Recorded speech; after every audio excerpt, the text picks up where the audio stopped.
Hello, it's episode 151 of Grow Yourself Up, and today I'm delighted to be joined by Kimberley Olliff-Cooper. So let me tell you a little bit about Kim, and then I'll tell you a bit about what we talk about. So Kimberley is a teacher, education consultant, speaker, and co-founder of ThriveNow, which is a not-for-profit organization opening a progressive secondary school in September 2026, alongside a learning hub designed to share all the assets of the ThriveNow Framework. With a master's in education and over 25 years experience in student-centered learning, Kimberley believes that schools should be places of well-being, creativity, and deep human and planetary connection. Through ThriveNow, she collaborates with schools and organizations around the world to co-create inclusive, inquiry-led, and climate-conscious learning environments. Her work centers on 4 key pillars: thriving communities, inquiry-led pedagogy, transdisciplinary curriculum, and multimodal formative assessment. And all of her details, her website and Substack and social media handles are in the show notes. I'm really excited to talk about this with you because I believe, particularly in the UK where I live, that the school system, the typical school system, is not fit for purpose in terms of catering to the needs of children, and that trauma and indeed the ideals of the patriarchy are perpetuated via the system. And one of the key things that we're aiming to do here is to break down shame, and yet much of the school system is centered around using shame as a control tool. And this is not, I'm not like blaming individual teachers. I'm not having a go at teachers. This is about the structure of the system and how, for example, in UK primary schools, a typical class is about 30 or 32 children. And, one teacher and a teaching assistant can absolutely not help and assist or provide pastoral care for 32 children. And so what often happens is shame is the main tool kind of to keep people under control, because when we are shamed, we shut down and we're very compliant then, essentially. And that's kind of woven into the system. And I have been really, really interested in the education system, I guess ever since my children were born. And I've read a lot of someone called Ken Robinson, who has a fantastic YouTube talk, so go and look for that, which is called Do Schools Kill Creativity? And he makes the very wise point that the way that schools have been set up, so schools were set up essentially to provide childcare for parents who started to work in the Industrial Revolution. So they've been set up a bit like factories, and without taking into account the needs of children and actually the changing needs of society. And in one of Ken Robinson's books, he makes this point that we seek to educate children as if they are all going to be university professors, and that we do a massive disservice to our children by not focusing enough on things like dance, on music, on drama. And he makes a beautiful case for how we need a much wider curriculum. And then I'm always interested in, okay, but then where is that? How do we practically implement this? And Kimberley is, with her co-founder of ThriveNow, setting up a secondary school in Kingston in September 2026. And what's really exciting and why I wanted to bring this to the Grow Yourself Up audience is that they've got a learning hub, which is going to be open source. So even a group of home educators or a co-op, or indeed someone who wants to unschool, could take these 4 principles. We talk about them, and I know there's some big words like pedagogy I always struggle with, but we actually go into what do those mean, and how could you take those principles, and if you're home educating or if you're wanting to unschool in your family a bit, how can you apply those? And we also talk about Kimberley's own, we talk about neurodivergence in the context of the schooling system. She shares about her own experience of that as a young person, and about how she has been healing herself from emotional unavailability of her parents. And so there's a whole lot of stuff woven into this: progressive education, neurodivergence, healing and growing in motherhood. Okay, I'm really excited about new systems that are much more supportive of actual, real, living human people. So let's dive in. Hi, Kimberley. Thank you so much for taking the time to join me here today. I'm delighted to have you here. I'm really excited to hear about all of your story and this powerful movement you're doing in education. So to start, why don't you tell us a bit about your path to motherhood? Thank you. Thank you for having me. And path to motherhood. I think from the outside was fairly straightforward, but from the inside, it was quite complex. I've got a very good relationship with my mother. We're very close, but she also went for long periods of time being quite emotionally distant. And that lasted throughout my teenage years and well into my 20s. And in fact, right up until I fell pregnant with my first child. And so I was never one of those children who always wanted to have children when I grew up. I never definitely wanted to get married or do any of the conventional things that I'd seen my parents do. And so it was only really when I met my husband, and I was quite young when we met, and we spent many years sort of exploring life together. And it was only, I suppose, in my early 30s where the idea struck me that with this brilliant human, I might be able to do motherhood. To manage. Explore motherhood in a way that I didn't know that would be possible as a younger person. And when we welcomed our first child into the world, it's hands down, and it sounds cliched, and I never expected to be able to say this, but it was hands down the best experience, the most extraordinary experience of my life. And I know it's not like that for everyone, and it wasn't necessarily that way, with my other two, but it was such a relief that something that I didn't think necessarily would happen happened. And I just feel so grateful now. So that was my route into motherhood. Wow. Thank you. How beautiful. And were you already a teacher? Because I know you were a former teacher. Tell us about the becoming a teacher as well, because I'm always interested in the people who become teachers, whether they had a fantastic experience at school or a terrible experience at school, because those seem to be the two paths to becoming a teacher. Yeah, it's interesting actually, because school, and I find this with the families I work with now, but also for me growing up, was on the one hand extraordinary because it was the place that I could go where all my friends were, and I was very sociable, and I did find social interactions difficult, which I understand more now than I did back then. I think I found people wonderful, but also strange. And I never quite understood the rules.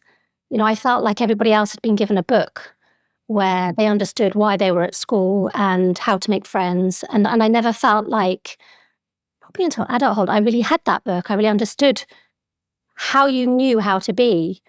And so with the joy of the social and the sports, I loved sports, there was also this inner anxiety around what I was supposed to be doing and why I didn't understand what needed to be done, what rules I had to follow. In fact, I did know the rules, but quite often I didn't understand why they were in place.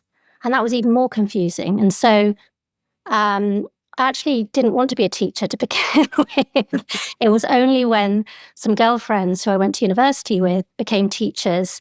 And I'll be completely honest, I saw their holidays, and I thought, crumbs, that looks pretty amazing. Little did I know how much work actually goes on during the holidays, preparing and rounding up for the term and the year ahead. And how intense it is in the term. Exactly that. And, so often teachers do now get sick in the holidays because they have just given their absolute all during the term time. But I didn't know that as a young 20-year-old and thought, gosh, that looks amazing. And decided to become a teacher and trained as a postgraduate. I'd already done a degree, and so I did a PGCE and loved it. And then got into the classroom in an amazing local state school. And despite the amazing teachers there and the incredible head, I was really struck with how different the reality of what I thought teaching would be with what it actually was. And can you tell us more about that? What does that mean? Well, this really is where it all began for me. And that was, I trained to deliver a curriculum. I trained to deliver what I was told was the best thing for children to know in order for them to grow into responsible citizens and get a good job and contribute and give back.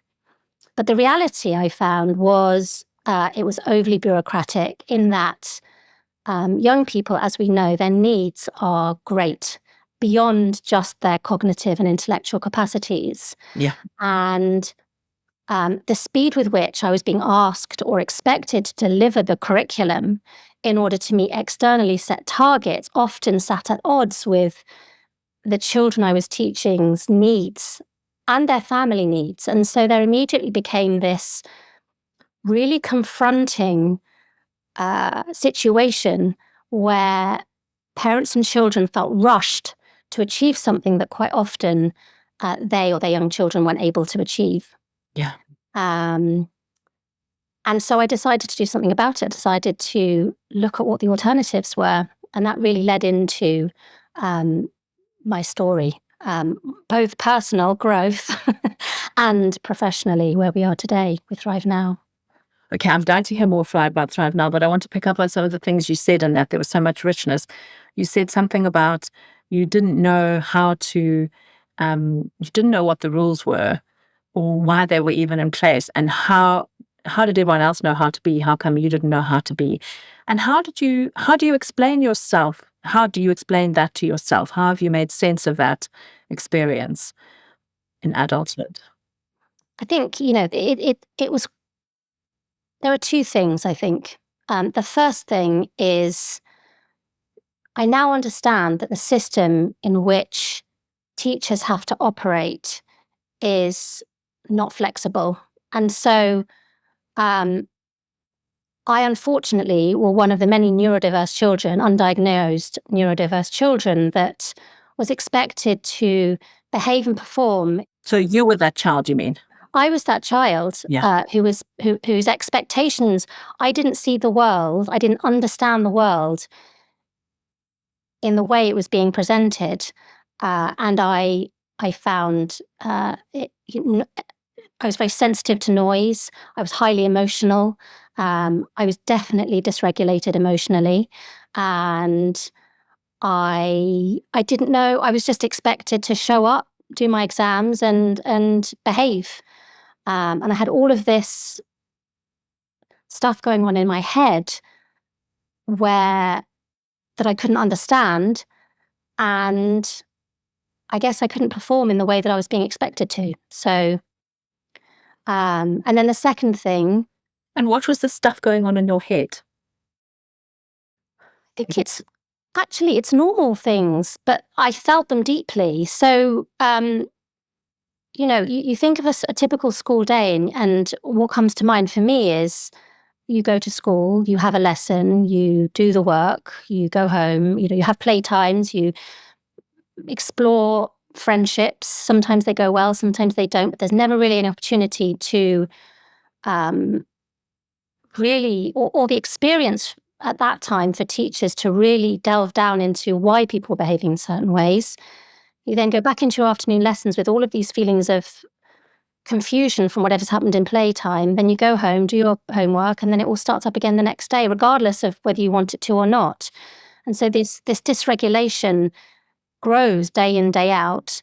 And I think I want to pick up on what you said about your mum being, you said she had periods of being emotionally unavailable. And that's the story for so many of us around parents who are emotionally unavailable for whatever reason, whether it's they're working too hard or they are stressed in their own life or they've got their own mental illness or drinking or addiction or anything, leads to emotional unavailability. And then there's no way for us to take anything. Did you know, did you have any awareness of emotions, or have you come into connecting with yourself from an emotional point of view in adulthood, do you think? I think as a child and an adolescent, I was on an emotional roller coaster, and I've spent 20 years trying to untangle what it all meant. So my mum has struggled um, with drinking in the past, and it definitely wasn't something that was talked about back then. And I think as a child, I felt very confused and angry. As an adult and as a mother, when part of the gift of becoming a mother, if one's lucky, if one wants to and has the opportunity to, is that I could see from my mum's perspective what she was actually dealing with day to day. But at the time, I didn't have that. And so. Yeah, we were children. I mean, Exactly. and I think that I can understand. Like I said, I don't drink. And I said to my husband recently, I was like, oh God, sometimes I feel like I should take up drinking because it would take the edge off some of the stuff that goes down. My dad was an alcoholic. And it's taken me a long time I felt full of rage. I was the eldest daughter, and I felt full of rage and basically fought with him throughout my childhood to kind of make him try and change and stop drinking and everything. And he died before I had really the opportunity to understand the trauma that came from his own family and how, like, addiction in some way was his only choice. It was his only way to manage his own emotions and deal with his feelings and like put a lid on that own dysregulation, because on the one hand, he was a doctor, so he was really successful and kind of shiny in some ways. And then there was the drinking at home. And so such a kind of disconnect. And I feel, I mean, I don't know your mother's story, but I find like looking at my parents and that they were children of people who grew up in the Second World War. I think that stuff, I mean, I grew up in South Africa, but still one grandfather fought in Egypt in the Second World War, someone else fought somewhere else. And, we're not far away from times where people died like really early in life, and there was great tragedy of dying from pneumonia and, like so much tragedy and trauma that just gets swept away, I think. So like honoring that generational piece feels so, I don't know, important. I have found that to be really helpful in growing compassion. Absolutely. And I think, there really is, and we've talked about this before, this shame and loneliness and fear really does seem to be at the source of certainly my experiences growing up. The things that you were allowed to talk about and the things that you weren't, and the stories that we tell ourselves to make things okay. And then when you grow up and you realize they weren't okay and that they're not okay for lots of other children too, how does one go about addressing that without transferring that shame onto other people and that sense of you're doing it wrong? Because nobody, I think, really means to do anything bad certainly my parents never intended for there to be anything but love and joy in our family, but they were the products as well of their parents, who were also lovely humans, but were a product of their generation, and so it goes on. Yeah. And so there's a real intentionality about what I want to be and how I want to show up that's around sorting through my shame and my stories so that I can show up with as much, and I will mess up, and I do mess up all the time. I can't tell you how many times I've gone to bed and I've thought, oh, I wish I hadn't dealt with that situation in that way with my children, or, oh, that was so, I remember feeling like that, and I've just, the cycle's gone on for the next generation. But it's not, what I've discovered is it's not too late to wake up the next day and have a conversation about that with one's children. And that's where I think the cycle changes. It's the acknowledgement that we're doing our best and we can do better, and the communication that has to happen around that. Well, I think that I love that you talked about this, because I think that the stories about what we tell ourselves, what you said about the stories about what we're allowed to say and the stories about what we're not allowed to say, also weaves into our experience about how we are allowed to be, like the stories of what is acceptable as a person. And I think particularly for women, it's been that you can only be good and perfect and have things in control. Yes. And good means centering other people's experience and being kind of palatable and pleasing and nice to other people. And then, so then when we have these like parts of motherhood which are really kind of messy, or just parts of anything that are messy, it feels again that should be pushed away and swept away. But I really think that sweeping internally of ourselves, of like bringing everything in, the ragey bits, the shame parts and everything, because what a profound relief for our children that they can talk about stuff. Like, I had a rage at bath time last night because of some ridiculous thing. And I was just like, oh, my shattered nerves. You people feel like you've ruined my life sometimes, basically. I feel shame for saying that. But then afterwards, I apologized. I apologized quite quickly because I could see, and I said, I'm so sorry. That felt scary when I did that. And then they can tell me how they felt. And we can talk about it, and they can talk about it with my husband and kind of process some of that stuff in their bodies. So at least they're not left with the residue of fear, and I take back the shame by owning it. Because otherwise, if I deny that rage and hold myself on this perfect pedestal, then I'm perpetuating much more, in my view. And I don't think we can change. We definitely can't change everything. No. That's too much pressure. When you said do better, I almost think we're already doing better just by talking about things. Exactly. Because I saw somewhere Guru Mate said that you'll get this much from your parents and you'll give this much to your children. Yes. And I found that really comforting, because I used to think I'll get this much from my parents and I'll give nothing to my children. They'll give this perfect legacy of like saintlyhood from me. Unfortunately, I don't live up to that. And honestly, that's what I've been struggling with. And weirdly, coming on the journey that I have, when I left my, and I'm sure we'll come to this, but when I left my conventional job to start up what we're doing, yeah, I felt I had all the external skills. I wouldn't have left the job, to create this thing. And what's happened in the last 18 months is that actually before I go out, I've realized I had to go in. And what a beautiful realization. Well, it was a big realization, and it was hard. And it was, like you said, it was messy, and it affected my whole family because, often as mums or as dads, depending on, the family setup, whatever parenting unit you're in, you show up and you are the center of these young people's lives. You're the cog that needs to keep going in order for everything to sort of work around it. And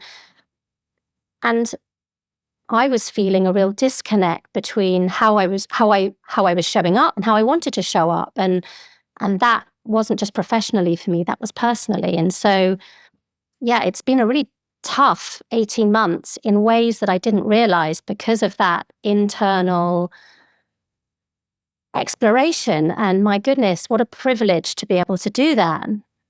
But also it carries a weight with it as well. Yeah, it's a massive weight doing that sort of internal thing. And I often think early motherhood is not the time to do that because you're just trying to survive it. Just coping. So tell us, I know that like lots of the listeners will be very excited because there's a lot of home educators and people who've taken alternative paths or people who are considering that sort of thing. Tell us about, because you, from what I understand, were a secondary school teacher for like 20 years. But in that time, you have kind of birthed a whole lot of ideas and a business and teamed up with a bunch of people to create something. So tell us about the genesis of that, So this may surprise you actually, but I was actually, I started off as a primary school teacher. And so people may be thinking, crumbs, why is she venturing into the secondary school provision? Well, primary education in the UK, my experience of it has been that we're very fortunate in that there are many growing number of outstanding primary schools that are really getting hold of the most up-to-date research on how young people learn. And that's being really reflected in these primary schools as best they can. And part of the reason they're able to do that is because in primary school, you haven't got the GCSEs looming just yet. Yes, there are SATs. And I know that the SATs years are very intense for young people, but it is more feasible and more possible from a systemic perspective to be a little bit more creative about what the learning that goes on in primary schools. And so as my eldest child was approaching secondary school, I began exploring what was available out there. And it just happened that I was working in a progressive school, one of the oldest progressive schools in the UK. And what does progressive mean? So it's a good question. And actually, I've got a friend who runs the Progressive Education UK site, and it's well worth a look at if you haven't already. Her name's Jo Symes, and she has a Facebook group as well. She's one of our collaborators and partners with ThriveNow Education. And progressive education is in the UK is any school that is really researching and reflecting on the most up-to-date practices on how we can set up learning environments for children and young people. So instead of just doing things because they've always been done that way, it's being iterative and taking a first principles approach to saying, is this really benefiting children in the way that we want to? And where is the evidence to demonstrate that? Okay. And do they take things like that some people might need to move and learn? You know, if they maybe know neurodivergent and they need more movement, do they take that into account? Progressive schools? Absolutely. So I can give for example, in the school that I was working at, it was actually founded in over 125 years ago. Oh, wow. In the face of the Victorian idealism that boys and girls should be taught separately and be taught separate skills and knowledge, and that it should just be about intellectual growth. And even back then, there was a group of parents that said, actually, there's more to life than that. We have to learn to be sociable, and we have to learn to understand and learn a number of skills and not just knowledge. And so this school was born. It's called the King Alfred School, and it's been running successfully since then. And so at the King Alfred School and many other schools like it, they have things like farms, and they recognise the benefits of embodied learning, so learning through experiences. And they're very focused on wellbeing and what the environment needs to look like and what the relationships with teachers and parents needs to look like in order for mutual flourishing. And do they take, because I'm always interested about whether schools have taken attachment research into account, and especially with people who have more trouble separating. So that often seems to correlate with neurodivergence, where children take a longer time to feel comfortable and might need more of their parental secure base or access to that, or like a much longer lead time in terms of how they settle.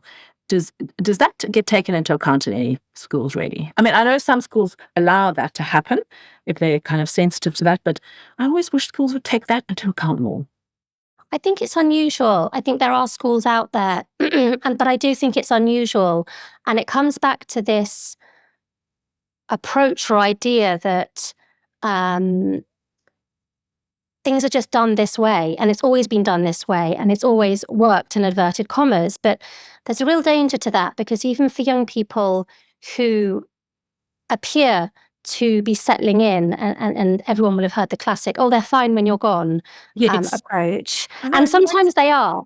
Yeah, sometimes they are, genuinely.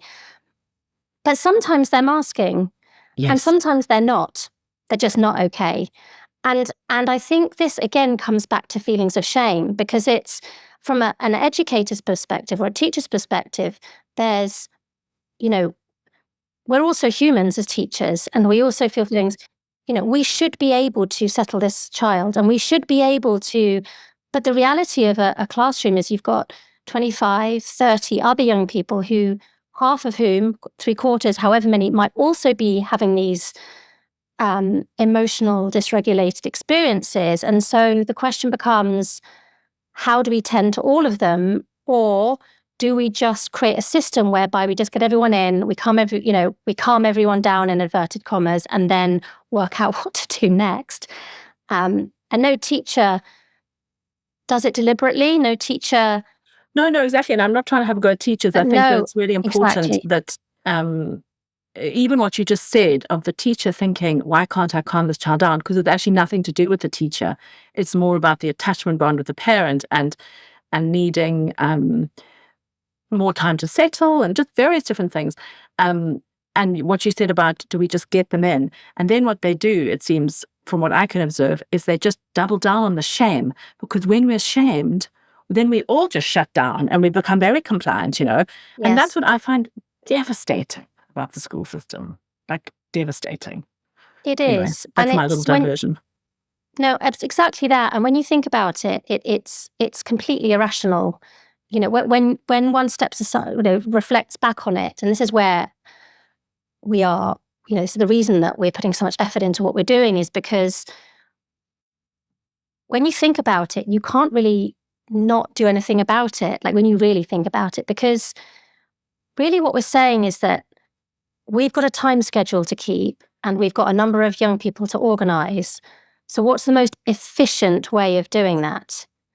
But that negates the young person's feelings, what's actually best for that young person in their growth, what's best for the parent in that situation who's also going through extraordinary anxiety. I felt it before, of, do I listen to this person? And it almost goes against your natural instinct as a mother to stay and protect. And somebody's telling you, just go. You're making it worse, just go. And you go, and all of those feelings, the secret feelings that you've stored up about who you are as a mum, are like attacking, and you're being told one thing and and it's a no-win situation. It is. I mean, because I think so many of us are told, then we are performing our good girl role. So I think that the good girl role of the mother slots well into the school system, because then if she's not able to listen to the child, or if she doesn't, for whatever reason, doesn't want to or doesn't have capacity, then she then's colluding with shutting that child down, because she needs to be seen as good. And so she listens to the school says they're fine, and then they go. Do you know what I mean? And so, and it's because it's painful, actually. I remember taking my kids to a nursery, and they would never, they didn't want to stay. So I landed up often taking my laptop and sitting in the garden of the place. And then eventually we just took them out. But I was always like, oh, there's something, like, I don't know, there's lots of stuff on social media that says basically you're the problem as the mother. Do you know what I mean? That, like, you've made them too dependent or something. And I don't think that's true, basically. It's a really confronting, talking about education is really confronting, because when you do start to pick it apart, it's really difficult, because, I think almost one doesn't want to see it, because when you do, what do you do then? Like, what am I supposed to do? I've got these things that I know don't feel right, but where do I put that? What's the alternative? Yeah. Yeah, and those are such big questions. And I think that you're very brave with it, because I think lots of people choose to turn from that then. We're not about that on this podcast, though, Kimberley. We're turning to all the things. But imperfectly, do you know what I mean? Because I also think, like, in certain parts of my journey, I've had to surrender turning to everything, because I can't turn to everything at the same time. And I drove myself loopy. Like, I layered perfectionism over trying to turn to everything. And so now I've tried to take off the chunks that I can deal with. Do you know what I mean? And I think everyone has to discern that for themselves. But I'm dying to tell us more about then the journey to, like, crystallizing ThriveNow, and about your 4 pillars, because it just sounds so exciting. And there's lots of opportunity for collaboration, even globally, from what I can understand. Yeah, we're positively encouraging it, actually. We're really, again, turning away from the convention of competitiveness in education and turning towards how we can collaborate and work together to create something extraordinary for all young people. And wonderful. And it's the age of Aquarius now, so isn't that fantastic? Like, it's the stars are also aligning. Yeah. Well, it's often the way, isn't it? Like when we surrender to a balance between meeting our own needs, our relational needs, our society's needs, and the planetary needs, then we can use that to guide us in where we need to go. And for me, it was having had the opportunity and the privilege to work in this phenomenal school, the King Alfred School, for many years. And I'd been doing some consultancy outside of that. I'd retrained when I was pregnant with my second child as a forest school practitioner, and which is amazing. So I was really invested in the more holistic learning principles, which is physical, emotional, social, intellectual, creative. It's taking a full 360 vision on education rather than just the intellectual, which it is conventionally. And I'd also retrained as a secondary design and technology, primary design and technology teacher that sort of grew into a semi-secondary role. And pardon? Wonderful. Oh, thank you. It was an extraordinary school, actually. They really were very supportive in growing that. And I'd been talking to them actually for years. One of their principles were that founding principles were that they wanted to have a number of these schools that they could open, but in one way or the other, that hasn't happened. So they were always interested in my idea of potentially starting something new and something fresh. And I'm still, talking to them, and they're very supportive of what we're doing at ThriveNow. And but there was a pivotal point. I'd been umming and ahhing about leaving and setting something up, but never quite brave enough to do it for lots of reasons. Young family, as you mentioned earlier, it's not potentially the time to do it. But then something huge happened in our family. And despite everything, I'd be very close with my mum and dad and my brother and sister. We have our ups and downs, as every family does. But 3 years ago, my dad became suddenly and unexpectedly fully paralyzed, fully quadriplegic. So sorry. It was really shocking, actually. And I know that many people go through similarly shocking things and hold on to it. But he had a urinary tract infection, and he then got sepsis, and it got into his spine. An abscess grew, and within a week he was fully paralyzed. And when I say fully paralyzed, from his neck down. And so we had a very challenging 6 months while he was in intensive care, and we discovered that he would never walk again, and he might never be able to breathe independently. He can breathe independently now, which is amazing. He's an extraordinarily resilient man and had incredible medical support to help him. But that whole seeing my dad, a grown man, he couldn't speak for a while, having to learn everything from scratch, and how quickly things can change. In a week, he was a fully fit, fully healthy man, and yeah, it just made me think, crumbs, if I don't do this now, what better motivation or catalyst for me to really live my values as a teacher. And I also felt if I didn't do something, and I've got young children of my own, I was complicit in the system. I was very fortunate, as I say, to work in that one school, but also many other schools, consulting. And I felt now was the time. So I left. Wonderful. I mean, I'm so sorry for you. That's literally a tragedy, an inexplicable tragedy. There's kind of nothing good of that. I know it's good that you set up ThriveNow, but still, I'm just so sorry for that ongoing trauma that must happen for your family. Thank you. And honestly, weirdly, and I am an optimist, I don't think you'd be doing what I do if you weren't, but there has been some good that's come of it. And my relationship with my parents have changed, improved. My relationship with my siblings have improved. You really learn a lot about yourself, I think, or I've learned a lot about myself when this happened, and who you are and how people show up in these tragedies. And, when you're at your very raw, most vulnerable, rawest. So there has been some light at the end of the tunnel. And my dad's very pragmatic as well. He's very, if it had to happen, at least it happened when I was older, and at least it didn't happen to any of you. And, and he's a man who also, and I didn't mention this, and this is important because it relates to your parenting question. This is a man who's spent the best part of his life as a Samaritan, just quietly getting on. He used to come home, leave in the evening, and just do the night shift for as long as I can remember. He then was a justice of the peace, and he was just about to start volunteering in adult education for people who wanted to learn to read and write as an adult. Unfortunately, he didn't get a chance to do that. But so this is a man who's, for a role model for me, is showing up for people. Yeah. And so there is definitely a sense of, right, I need to now show up. Yeah. Yeah, you're really continuing something.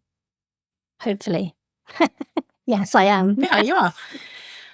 So tell us, so then you left and you crystallized ThriveNow. Tell us about ThriveNow. Tell us about... So I'm the co-founder of ThriveNow, and I've co-founded it with a brilliant human called Aaron J. Cath.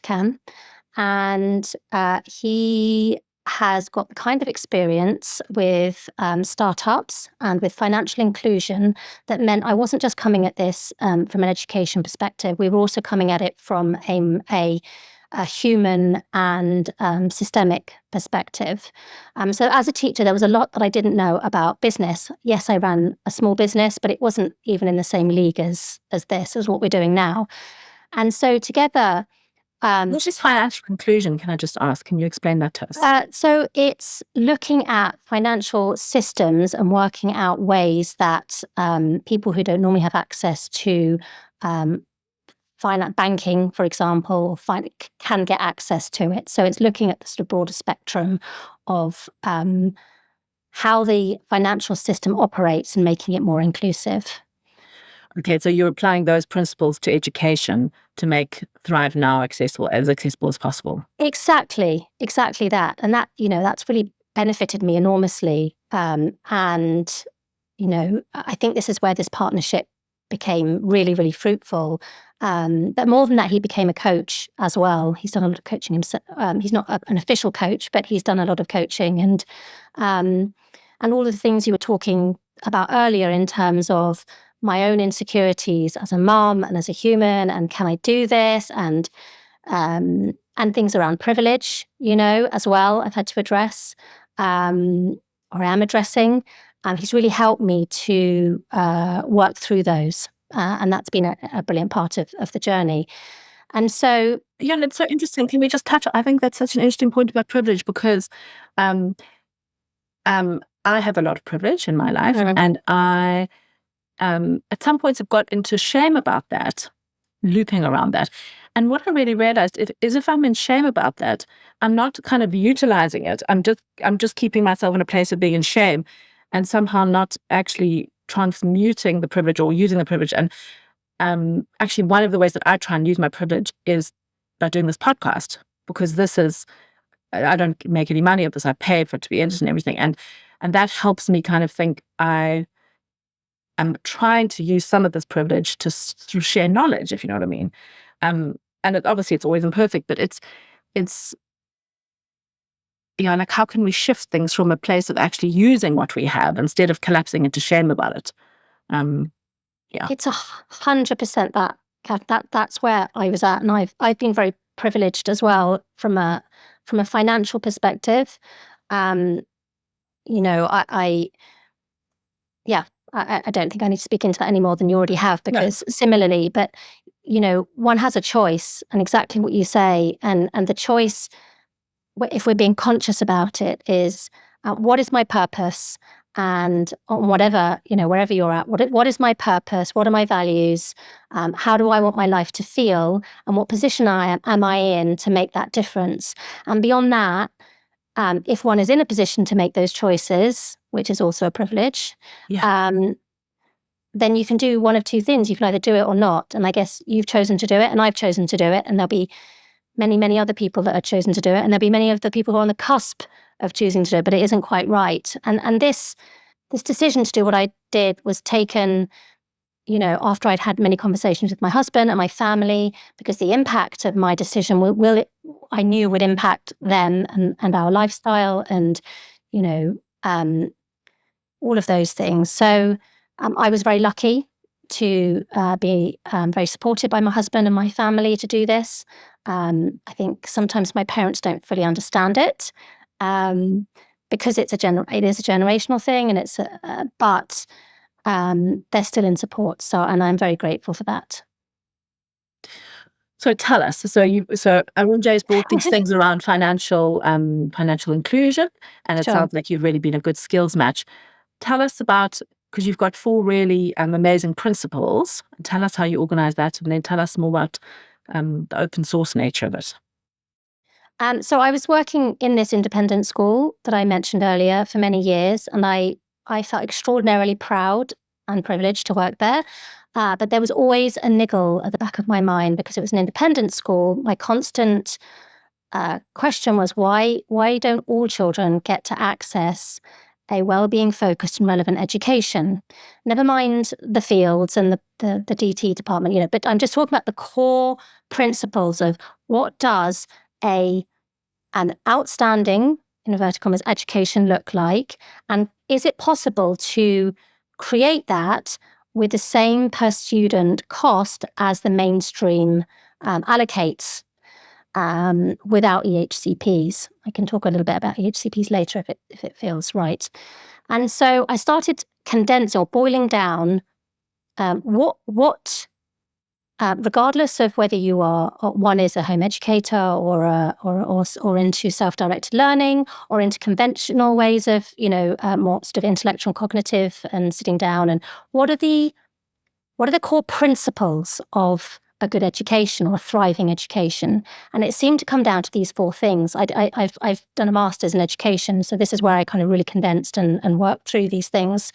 And the first one is every person, family needs a community. There needs to be some kind of shared understanding or shared values, or at least understanding how one's values fit into a community. As humans, we like to be with other people. We like to be with animals. We're sociable generally. And so what does a thriving culture look like? What are the founding principles of that? And so that became our first pillar. So just looking at that. And then beyond that, if we're talking about not just any community, if we're talking about a school or an educational community, you need to have a pedagogy. And a pedagogy is just the way that you teach, the way that you, so as a mother or as a tutor or as a learning coach, no matter what you are, there is a set of relationships and an understanding, a shared agreement, a shared contract in how this information and experience is going to be delivered or unfold. Exactly, delivered or related back and forth. And so that's the pedagogy. Would something like Montessori be a pedagogy? How do you pronounce it? Pedagogy or pedagogy? Good question. Pass. Okay. I've always said pedagogy, but I know that people use pedagogy too. So pedagogy. And so that Montessori or the Waldorf thing, that would be a pedagogy. It's an agreed approach, an agreed set of principles on what the values and how we teach. Exactly. Okay, so like it might be that an old school pedagogy would be, we're just going to sit and lecture you all day, and you have to sit with your legs crisscross applesauce like this on the mat. Sure. Okay. Exactly that. And so what we looked at was, how could you have an approach to pedagogy that crossed all approaches, like you were saying, across Montessori. And so I'd been working with a group called the Learning Pioneers, and which is a lot of Guy Claxton's work around the learning power approach. And through there, I met Cath Murdoch, who is arguably the queen of inquiry. And the idea about inquiry is that we, instead of coming from a place of having to know the right answer, we come to it through asking the right questions. And so we don't negate that there is a right answer in specific subjects, but that's not the starting point. Yeah. And so an inquiry pedagogy is building relationships around shared questions, whilst also building mastery in specific subject silos. So it's not one or the other, you can have both. Yeah. And so that's the second pillar, is this idea that when we ask the right questions, then it becomes more fruitful as a learning experience to come to an answer or a series of answers that then takes our cognition forward. So that's Wonderful. Pillar 2. And so when we've got this inquiry-led pedagogy, what's the stuff? Like, what's the stuff we learn? What are the subjects? Yeah, like what do we pick? Exactly. Exactly. And so we're never going to get away in the immediate future from GCSE or IB or whatever your chosen program is to assess learning. And so the idea is that we do have, and it's actually interesting to learn about science and maths and English. And so we're not saying that stuff's bad, that stuff's great. But if we could do it in a way that is transdisciplinary or interdisciplinary across subjects in a way that we can apply it in real life, then that feels like both a motivating and relevant way to learn content. Yes. So that's the subject. But alongside that, you've also got things like executive functioning. So learning to develop your executive functioning in your planning and your organizing. And then alongside that, you've also got your metacognitive, capacities, which link very closely to executive functioning as well. And alongside that, you've got, your emotional intelligence and your sort of 21st century skills. And so the idea is that the curriculum isn't just about learning things in your brain, it's about embodied learning and holistic learning as a curricula. So that's pillar 3. How wonderful. Because that's so interesting, because I always thought things like, the executive functioning and learning, all those type of things. That's interesting that you're talking about actually teaching that, because often I think that that's modeled at home. But if we have neurodivergence, a lot of those things can be really difficult. And so how interesting that you're kind of talking about teaching actually some of that, because that's such effective coping skills for life that you can kind of put as a template onto anything, like really useful. Yeah, and I think that's the point. If we've got this place that children and young people get to hang out in all day, what do we want to put into that day? Well, we want to put in the stuff that's actually useful, or a balance of the things that are useful. And executive functioning, we're 100% going to be using throughout our whole lives, as you said.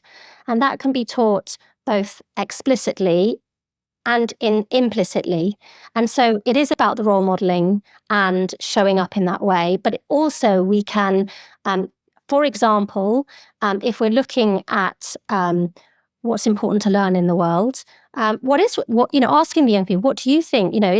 Is it the Googleable questions or the ungoogleable questions? Yeah. And if we're going to get really deep into our knowledge psyche and our understanding of where knowledge even comes from, how do we unpack that? And then, helping the young people to form that. And then alongside that saying, okay, well, if we want to know that we're getting better at something, what rubrics do we need to use? What are the questions that we can ask ourselves, and how do we plan our work to show, and our learning to show, that our knowledge and understanding in this subject area is growing? And what we're doing then is really sort of feeding their sense of agency and motivation versus it being something that's done to them. You have to do this to get something else. Yeah, exactly. And I love what you said, because I think deciding what you put in there and deciding who decides what's important, because I often think reading and writing and some level of maths are like the most important things for everything. But apart from that, who gets to decide that what's okay? And some science is important, and maybe some history, but who gets to decide? Because history is being rewritten by the conquerors all over the world, so we often learn things that are not even true. And so it's kind of like you're throwing up so much. It's just like so exciting to see what kind of down. So I think you bring up some really good points. No one's denying that English, maths and sciences are a fundamental part of how we make connections, especially for the doctors and jobs where you really do have to know, it can be life-changing if you don't know this information. But to what level does one need to do that at specific ages? Well, that comes down to what's in the curriculum, and that comes down to, basically, it feeds down from university. So university are A-levels, and then you condense down A-levels to GCSEs, and then you condense the GCSEs down to SATs, and down it goes. But actually, what we're trying to do is be quite clever about, we are having our 6 core GCSEs in those subjects. So there is that mastery. So we're not closing down options when it comes to choosing A-levels, or some people may want to go to university, some people may want to go straight into work. But we're just taking the core and adding on the bits that families and young people want, that feel more relevant to their lives in the world we actually live in now, not the one we did, for the last 100 years ago. It's so lovely, because I love that thing. I think it's from Ken Robinson's YouTube talk where he said that we're trying to teach children to all be university professors. And how ridiculous is that? So you're really undoing that. And so then what's the fourth pillar? The fourth pillar is, if we've got all of this stuff, if we've got this curriculum, how do we know that we're learning and growing? And that really is about assessment. But what we've got at the moment is something called summative assessment, which is the things that I've talked about. You learn or you remember some content for an exam, and then however good you are at spieling that out is the grade that you get. Yeah. And it's inherently how you do on one day, and never mind the factors that might be happening in your life during that one day or leading up to that moment. Yeah, or how you learn to cope with stress. Yeah. Exactly. Or we can take it formatively, a formative assessment approach, which is using learner portfolios alongside mastery-based tests and exams to learn not just knowledge, but also the skills and the values, and to learn the strategies for bringing our cognition forward. So it's not dissimilar from a performance review that you might do at work, or if you're on, for children learning a new game, they'll set themselves goals, and they'll begin to understand how they learn and which bit they learn best at. And so it's doing that and applying it to the educational model. Yeah. So the fourth pillar is formative assessment, continuous assessment, and assessment not just for an exam, but using feedback loops from peers, from experts, not just the expert in the room, but we're talking about linking with the professors, linking with businesses, linking with other people who are experts in their field to give feedback so that you can then make improvements. Yeah. Because if we're not doing that. Yeah. And also I love what you said about collaboration earlier, because our whole kind of patriarchal capitalist, white supremacist society is set up on competition and crushing the competition, basically. And it's difficult not to internalize that as a way of keeping yourself safe, actually. And so I love what you're talking about how you are so collaborative with where you used to work with all different people. And it strikes me that it could also be accessible to people who are outside the school education system, like home educators could take all these principles. There are lots of educational places that could take these principles. So tell us, when are you going to open? And Sure. It sounds just really exciting. Thank you. I think, all the things you've talked about come from a scarcity mindset. And one of our key values is having an abundance mindset. And so, especially where it comes to education, these young people are going to be, even if one doesn't have children oneself, these are the children that are going to be growing up into adults and running our country. So who do we want them to be? And so what we wanted to do was open up as a free school or as a state school. But until we have proof of concept of how it works, we wouldn't be able to. That being said, so there's more flexibility around being an independent school than there is around being a state school. There's a lot in that I won't go into now, but I can do if anyone's interested and if they want to get in contact with me. But so what we need to do is set up as a low fee paying independent school, and we're looking for bursaries and sponsorship and patronage that would then enable us to offer bursaries as well. We're not at that point yet, but that's the goal. The idea is that we keep the fees at around £10,000, which is about the same as state schools allocate per secondary child in the mainstream. And the reason that we're doing that is because we're creating some longitudinal studies with universities on the social savings that this kind of approach could make for councils. Not only that, but we will be linking it to wellbeing indexes to demonstrate the impact there. And we've got some other measurable outcomes that we're working to. So that's incredible. I just want to really salute. That's incredible, because that 10,000 figure you quoted was per year. Yes, 10,000 per year. But the cost savings, I'm sure, will come so much in terms of mental health benefits and less pressure on CAMs, and possibly less need for EHCPs. because people will be held holistically. And I mean, I know we don't have to talk about that, but that's incredible. Wow. And how wise to set up studies straight away so that you build evidence for your proof of concept. That's incredible. So this is where the collaboration piece becomes really important. This is actually something that the New School UK has been doing. So I can't take credit for that. That's Lucy Stevens, who's just pioneering the way where this is concerned. And the idea is that if we work with schools like the New School, and we've just been working with Tom Brown from Lumiere School, and we're about to support some other schools and organisations in the 4 pillars as well. And then we become a collective of schools and learning communities that can create a more broad data to show the impact of this work so that more and more young people can benefit from it. And the idea is that after the first 6 years, which is from 11 to 6 years, between 11 and 16, we then have a good amount of longitudinal studies to demonstrate that impact. And then what we'd really love to do is for the councils to say, could we use it? In which case, of course, we're not a for-profit business. We are not. We are here in service to our young people, and anything that we can do to get this out to the people that need it the most is what we're trying to do. And this is where we've got a secondary school opening in September 26 in Kingston upon Thames, which is very exciting, which will be the start of our proof of concept. And actually, we've got proof of concept before that, but not within a school that we're managing. So that's opening in September 26.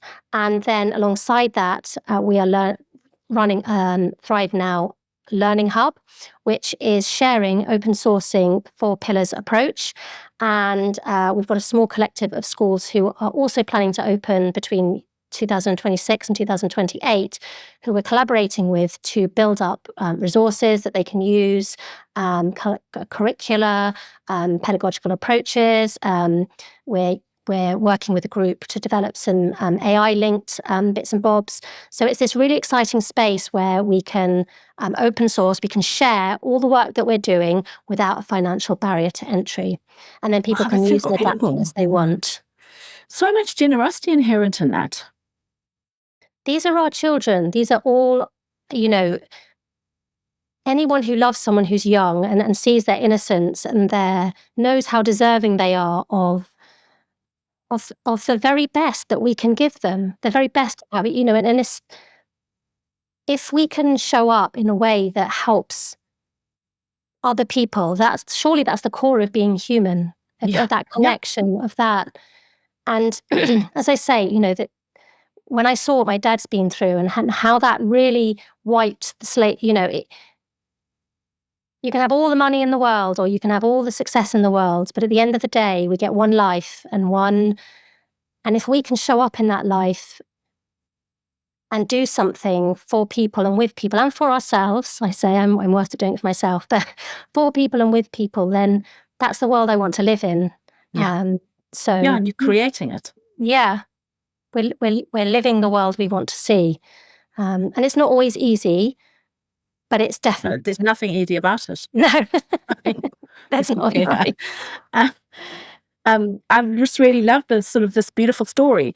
And tell us, so you offer consultancy, so people can pay you per hour or per day or something to gain your knowledge and to kind of consult and get your expertise for their own school or whatever they're setting up. And also, I think you're having do you want to tell us about your parents' evening? Yeah, of course. Parents in 26? Thank you. And just to, everything that I do through consultancy gets woven back into what we're doing with this approach. So what I'm doing is I'm creating, for the people who are starting up schools, that's going to be free for them because we're working collaboratively on spreading the word and getting the data that's needed for state schools to take this on. Okay. But in terms of ThriveNow, we need to have revenue models so that we can do the work that we do, basically. Yeah. And so the consultancy is part of those revenue models so that we can continue to offer the learning hub, the platform that we're developing for free. Okay. So it's not the consultancy that's free, it's the access to the 4 pillars. So I'm earning money to pay for the development of the 4 pillars as a platform so that everybody can access it. And so if, say, someone is listening and they are the boss of a home ed collective, or they are wanting to set up that and they're in Australia or something, they could contact you and pay for consultancy. Absolutely. And like kind of do a knowledge thing. Okay, wonderful. That's wonderful. And tell us about your parents' evening. Yes. So, as we mentioned earlier, we have the school that's opening in September 26, and therefore we've got a parent open evening for anybody who is looking for year 7 and year 8 entry. We're able to do both. And so the parent evening will be on the 2nd of December from 7 o'clock. And if you would like to sign up for that, we are talking about it on our Substack. And you'll be able to access the free tickets from there. And that's ThriveNow. And that's what will be, so the Substack is called ThriveNow, but all this will be in the show notes. So that's, there'll be an opportunity for people to ask their questions. And shortly after that, we'll have an admissions process. And we can share all the information through the parents' evening, what that relates to the admissions process. Wonderful. This has been so lovely to hear all of this, Kimberley. Thank you so much for sharing it. And I wonder if because what you're doing is very brave, and you had this terrible event that kind of catapulted you into taking further action. What might you say to someone who is on the cusp of, or who is kind of noticing their children or their young people really struggling in the any school system in any country? What would you say to them in some sort of spirit of like, because sometimes we don't have the opportunity to change things. We can't bite off everything at the same time, What sort of words of encouragement might you say? It's really hard, isn't it? Knowing what to do. And I wouldn't ever want to make any broad brushstrokes because, I was in a very unique position to be able to do that, what I did. But I think if we listen to our young people, if we really listen, and we show up for them and just be that ear, let them know that they've been heard, let them know that you've got their back.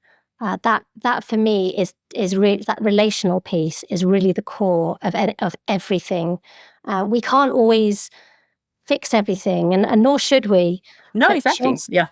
Being in it and walking alongside each other, parent-child, parent to parent, parent to school, it's having that connection with another human and that empathy, I think goes a long way. So there's a lot of things I can't help my children with, but I listen, not right before bed, I have to say, because then they're thinking about it all night, on a walk, on the way to do the shopping, whatever, anything that's non-confrontational or while you're doing something else is often a good opportunity. Just having that moment with them. Thank you so much. Thank you so much for taking the time to join us here today. That was really wonderful. I'm so grateful. Thank you. I'm looking forward to the future.